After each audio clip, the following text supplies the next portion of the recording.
সালটা 1989। সকাল সকাল রশিদ ঘটকের আগমনে হেমলতা ভীষণ বিরক্ত হন। তিনি বারবার পই পই করে বলেছেন, পদ্মর বিয়ে আমি এখনই দিব না, পদ্মকে আমি অনেক পড়াবো। তারপরও রশিদ উদ্দিন সপ্তাহে সপ্তাহে এক এক পাত্রের খোঁজ নিয়ে আসে। মেয়ের বয়স আর কতই বা হলো, মাত্র 16।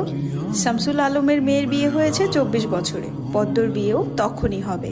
পদ্মর বিয়ে হবে পদ্মর পছন্দ মতো।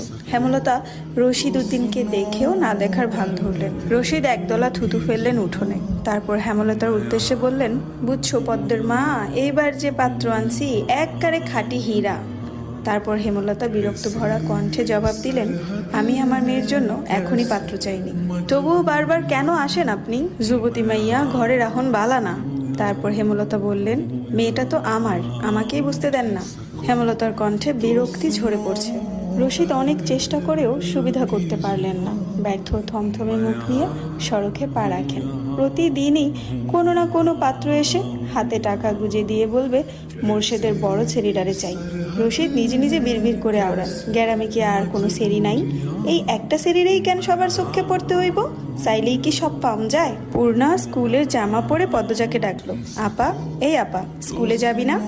আপারে। পদ্মজা পিট পিট করে চোখ খুলে কোনো মতে বলল, না। পরপরই চোখ বুজে ঘুমে তলিয়ে গেল।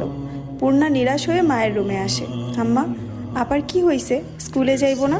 হেমলতা বিছানা ঝাড়া রেখে পূর্ণার দিকে কড়া চোখে তাকান। রাগী স্বরে বলেন, যাইব কি, যাবে বলবি। পূর্ণা মাথা নত করে ফেলল। হেমলতার কড়া আদেশ, মেয়েদের পড়াশোনা করাচ্ছি, অশুদ্ধ ভাষায় কথা বলার জন্য নয়, শুদ্ধ ভাষায় কথা বলতে হবে। পূর্ণা মাথা নত করে দেখে হেমলতা তৃপ্তি পান। তার মেয়েগুলো মন্যতা চিনে খুবই অনুগত। তিনি বিছানা ঝাড়তে ঝাড়তে বলেন, পদ্মের শরীর ভালো না, সারা রাত পেটে ব্যথায় কাঁদছে, থাকুক, ঘুমাক। পূর্ণার কিশোরী মন বুঝে যায় পদ্মজা কিসের ব্যথায় কেঁদেছিল। সে রাতে নানাবাড়ি ছিল বলে জানতো না, ভোরেই চলে এসেছে। নানাবাড়ি হেঁটে যেতে 5 মিনিট লাগে।